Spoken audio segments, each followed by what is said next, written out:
ரஜினியோடைய பிறந்த நாள் அன்னைக்கு கபாலி படத்தோட டீசர் வெளியிடப்படும். அதே நாள்ல எந்திரன் 2 படப்பிடிப்பும் தொடங்க இருக்கு.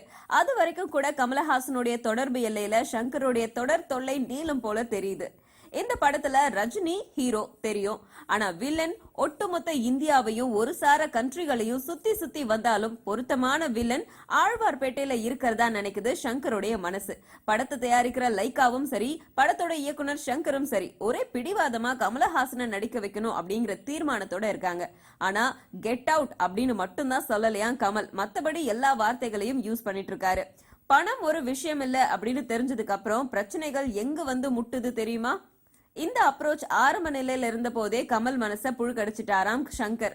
அதாவது கதைய முதல்ல சொல்லி அதுக்கப்புறம் மெல்ல அந்த இன்னொரு ரோல்ல நீங்க நடிச்சா நல்லா இருக்கும் அப்படின்னு சொல்லியிருந்தா கூட கமலே இதுக்கு செவி சாய்த்திருக்க கூடும்.